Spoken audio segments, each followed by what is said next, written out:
Cinema প্রেমীরা প্রস্তুত তো? শাকিব খানের দুটি মেগা প্রজেক্ট তুফান এবং বরবাদ নিয়ে চলছে তুমুল আলোচনা। আজ আমরা এই দুইটি সিনেমার চরিত্র, জনপ্রিয়তা, অ্যাকশন দৃশ্য, ট্রেলার বিশ্লেষণ এবং ভবিষ্যৎ সম্ভাবনা নিয়ে বিস্তারিত আলোচনা করব। তো চলো শুরু করা যাক।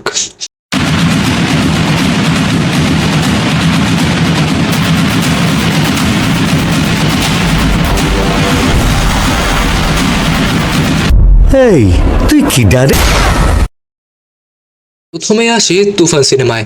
এখানে শাকিব খানকে দেখা যাবে 90 দশকের এক গ্যাংস্টারের চরিত্রে, যার জীবন রহস্যে ঘেরা।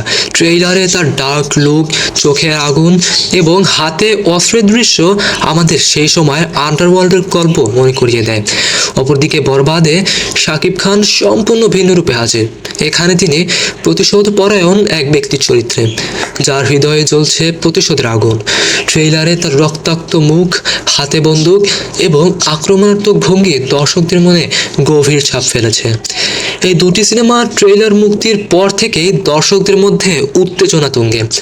তুফানের ট্রেইলার ইউটিউবে প্রকাশের পরপরই মিলিয়ন ভিউ অতিক্রম করেছে, যা প্রমাণ করে শাকিব খানের জনপ্রিয়তা কতটা ব্যাপক।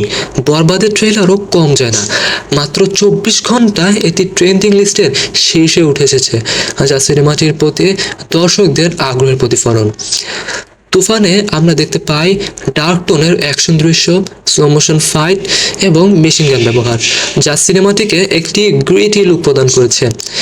অপরদিকে বরবাদের অ্যাকশন দৃশ্যগুলো আরও দ্রুতগতি সম্পন্ন।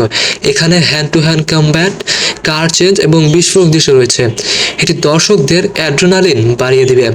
তুফানের trailer cinematic visual, dark background music এবং চমৎকার ক্যামেরা অ্যাঙ্গেল দিয়ে নির্মিত, যা দর্শকদের মধ্যে রহস্যের আবহ সৃষ্টি করেছে।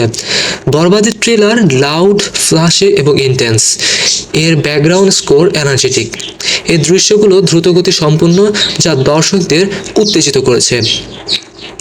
তো দুটি ছবিতেই শাকিব খানকে আলাদা আলাদা রূপ এবং আলাদা আলাদা স্টাইল এবং আলাদা আলাদা কারিশমায় দেখা গিয়েছে। সব মিলিয়ে এ যেন এক মহাযুদ্ধ।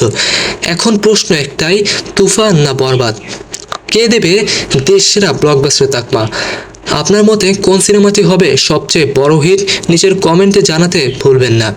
এমন তুলনামূলক রিভিউ, ট্রেইলার বিশ্লেষণ আর সিনেমা সংক্রান্ত হট আপডেট পেতে চাইলে এক্ষুনি সাবস্ক্রাইব করুন সিনেমা পাঠ, আর পাশে থাকা বেল আইকনটা বাজাতে ভুলবেন না।